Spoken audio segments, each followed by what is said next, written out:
Hi and welcome to our fifth lecture on vibration.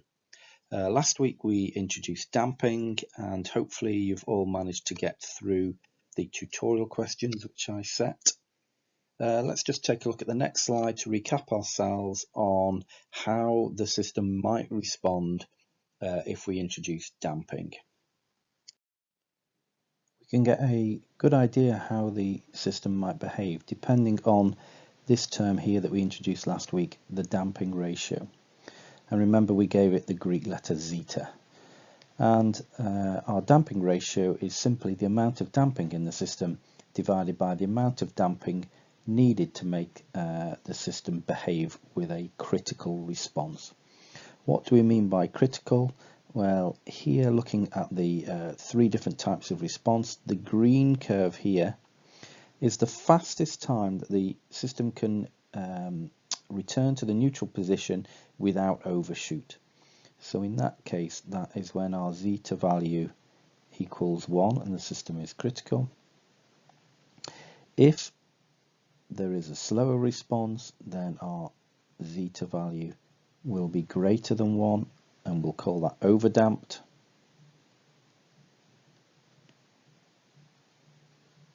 So that's overdamped.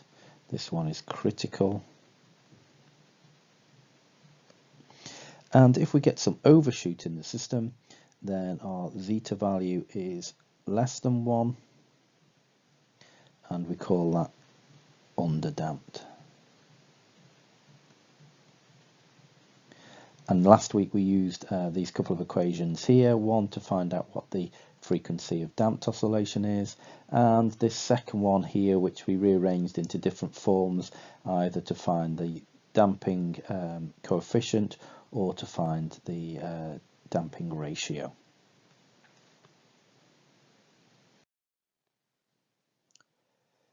Let's just look at the system then, and if we draw a free body diagram, then we have the mass, and if that's moving and we get some acceleration, it's going to vibrate either side of the neutral position, so it's got to accelerate to change direction. So we're going to have mx double dot. And what do we have that restores that? Well, we have that is balanced out by our kx, which we've seen in the previous weeks as well. But now that we've introduced damping, we get this cx term, cx dot term, effectively. Hold on, let me just write that a little bit clearer.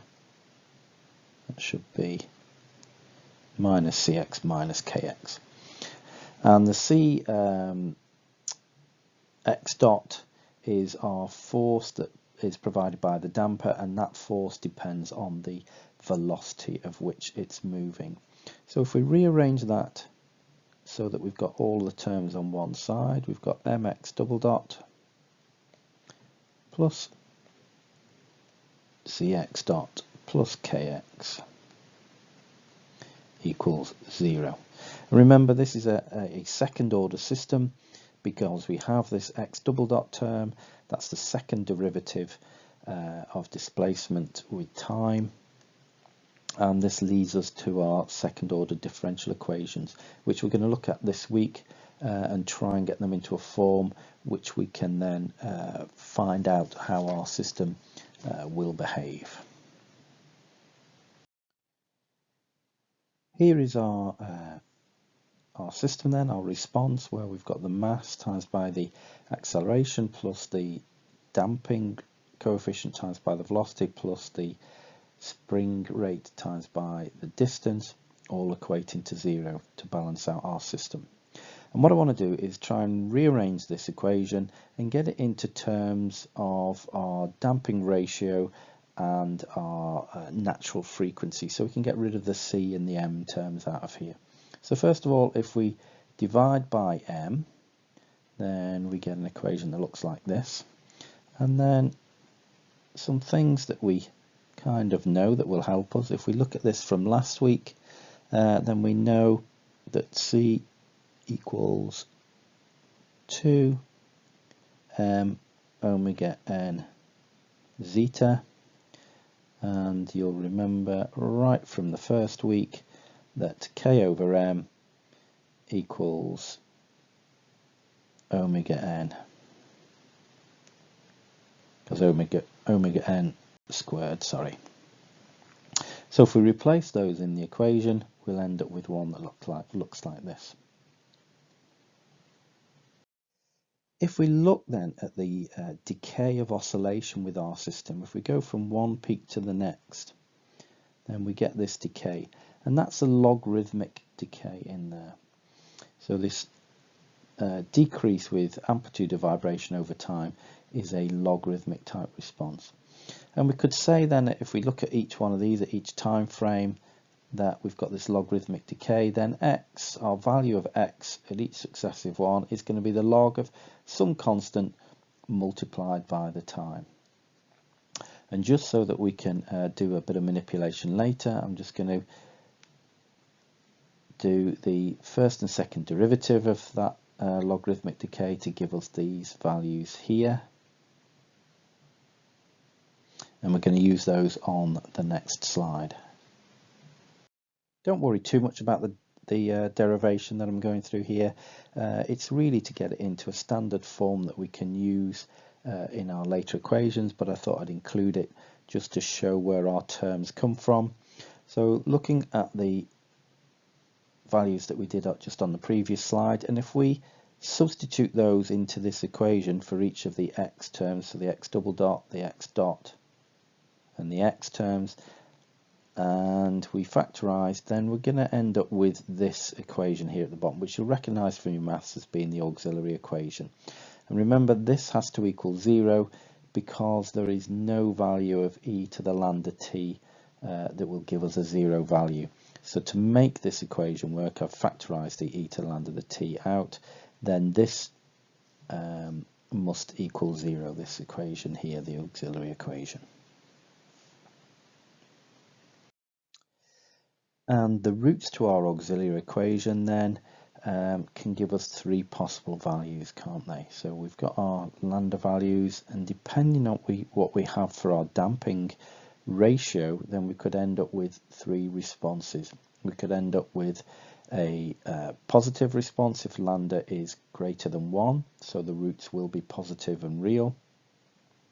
If lambda equals 1, then we will get the square root equal to 0, and if we get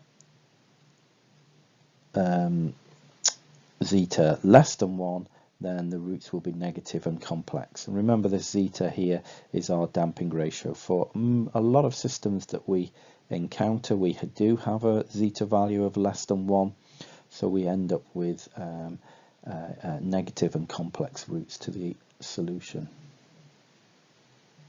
Just looking then at the roots to the auxiliary equation, then in the first instance where we have zeta greater than 1, our overdamped system, then we get our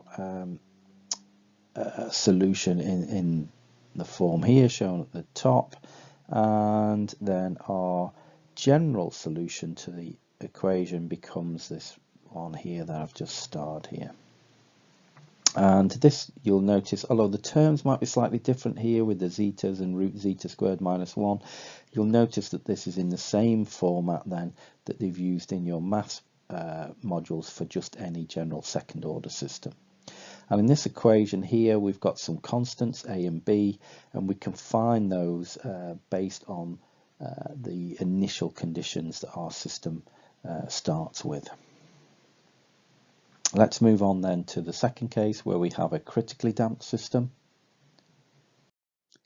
If we have a critically damped system, our zeta value equals 1, then we have the roots to that are real and equal, and our general solution in this form. We could go a little further here. We could work out what the constants in this are, a and b, and we'll show that they depend on our initial conditions. So if we look at time 0 for our displacement term, then in here then we will have, if this is 0, that's going to equal 0. E to the 0 is going to equal 1. So therefore our initial displacement, so here I've used a capital X suffix 0 for our initial displacement, is going to be 1 multiplied by a plus 0. So therefore our a term then is just the initial displacement.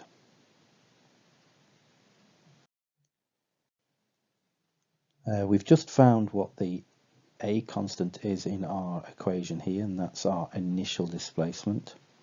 But to find the b term, then if we look at the velocity term and look at what value we can achieve with that at time 0, that will give us a value for our b term here.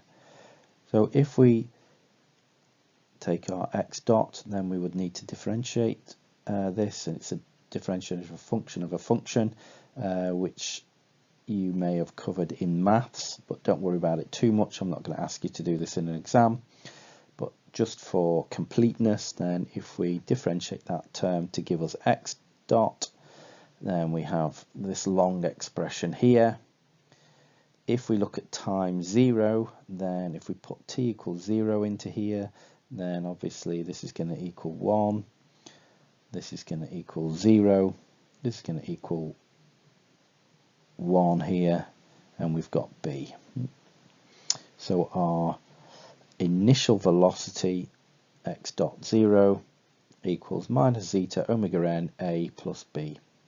We know that a is the initial displacement, so our b term then is going to equal this here, this expression here in the red box.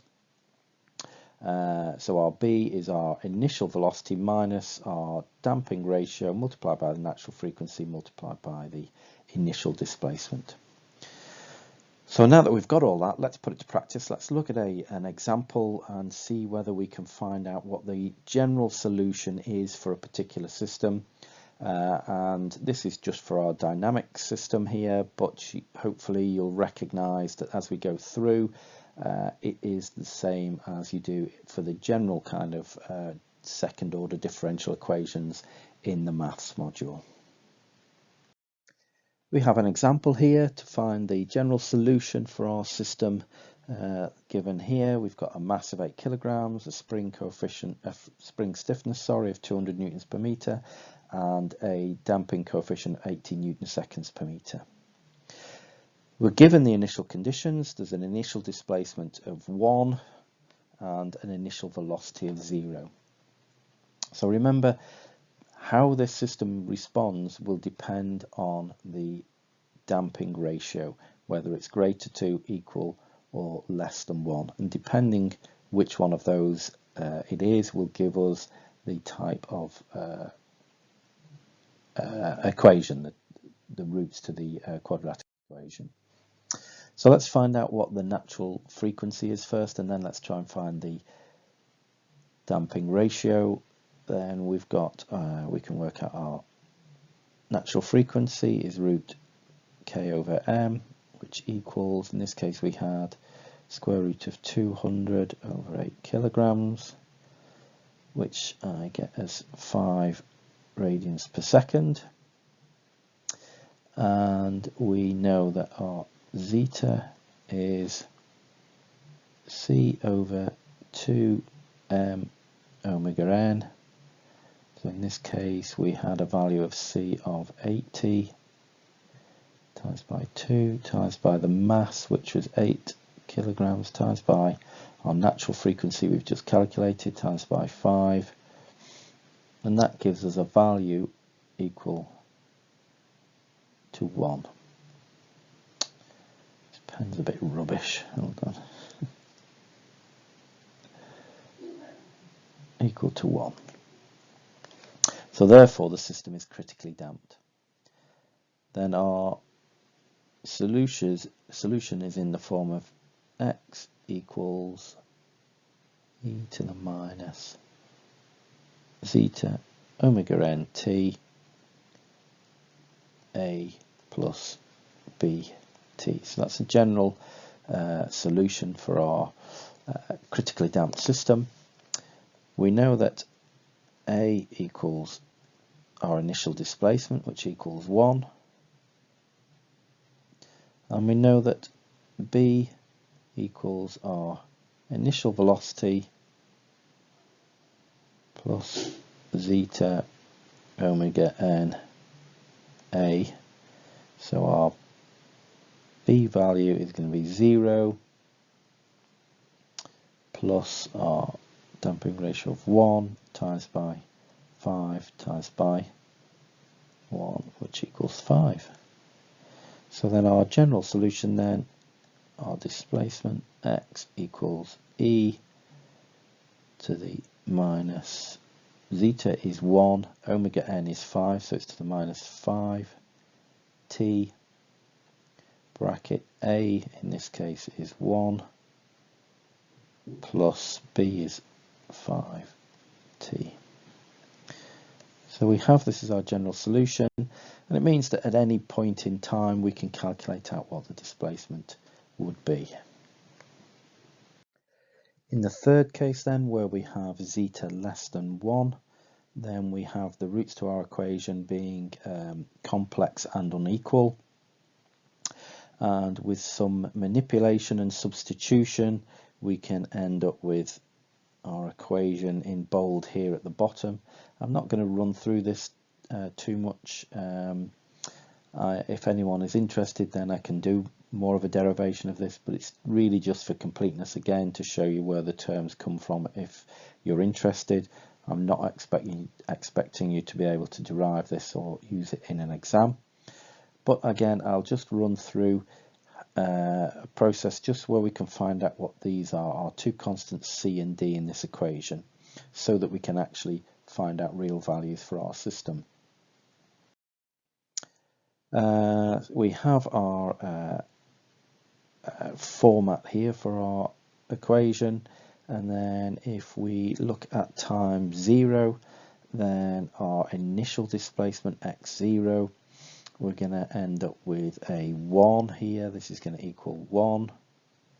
Our cos is going to equal 1, and our sine is going to equal 0. So our equation becomes this, and if we cancel out the d, then c is going to equal our initial displacement x0. To find the d constant then, we'll do as we did before on the last slide. We'll differentiate this equation to get us our x dot equation, set time equals to 0, and that will give us our d constant in this expression. So again here we're going to have a differentiation of a function, which will give us a fairly long equation, quite a lot of terms in it.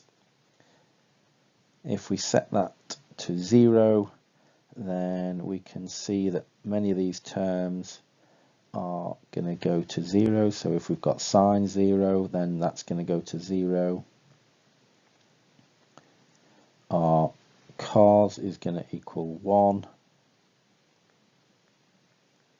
And our e to the 0 is all going to equal 1.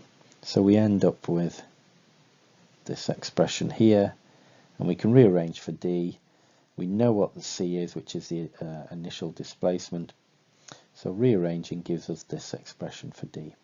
So although it looks a little bit complicated, it means that we've got values based on our initial conditions that we can put into the general solution for this underdamped system and use it to find out what our displacement is. And we can also find out what the velocity and the acceleration terms are as well, because we just differentiate the expression once or twice to find those respectively. So let's put that into practice and we'll look at an example.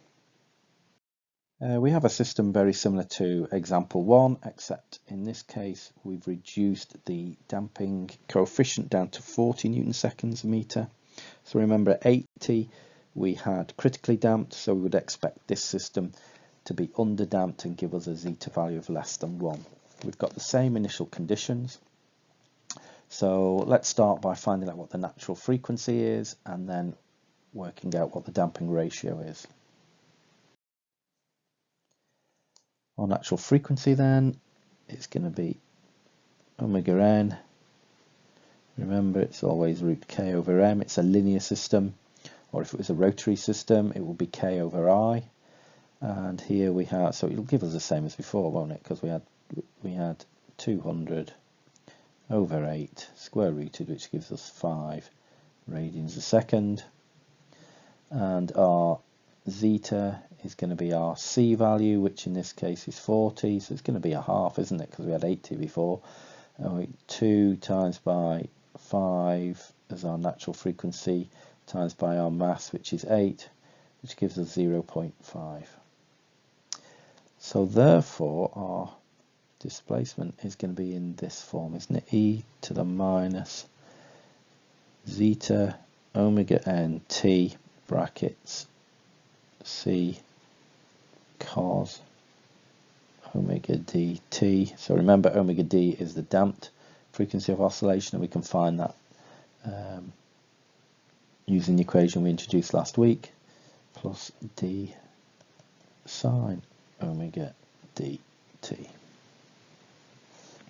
So to find out this and put our values in, we would need to find out omega d. Well, we can find that now that we've got the damping ratio. So remember, that's going to equal omega n square root of 1 minus zeta squared.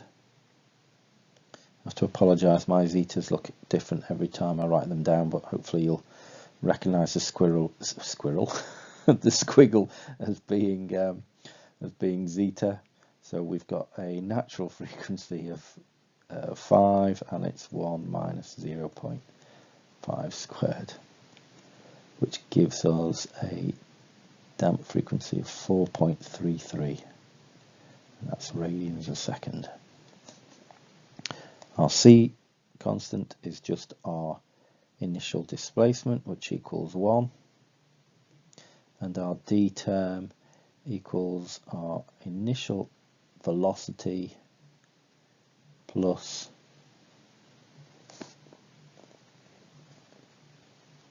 C zeta omega n over omega d.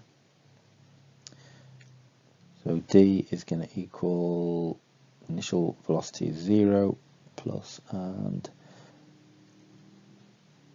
our C value is 1, isn't it? Our initial displacement 1 multiplied by our damping ratio, which is 0.5, multiplied by 5 over 4.33,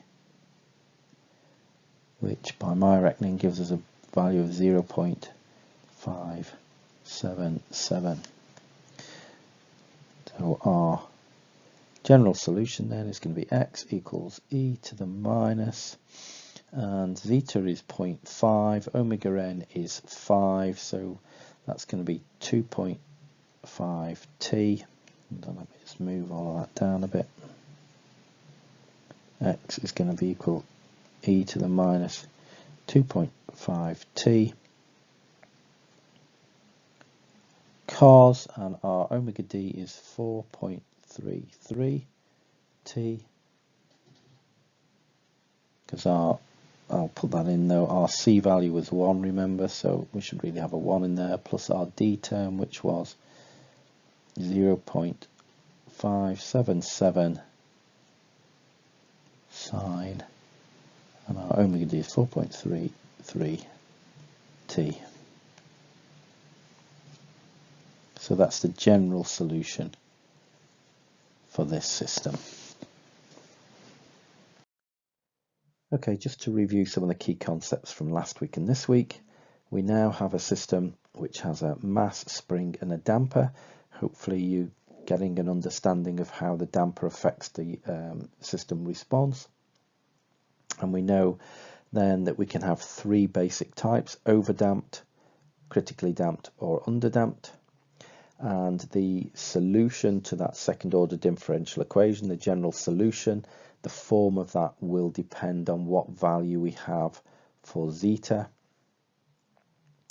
and the constants in those general solutions we can determine from the initial conditions. So I don't want you to worry too much about the derivation of where those constants come from, the A's, B's, C's and D's, just that you know how to use them.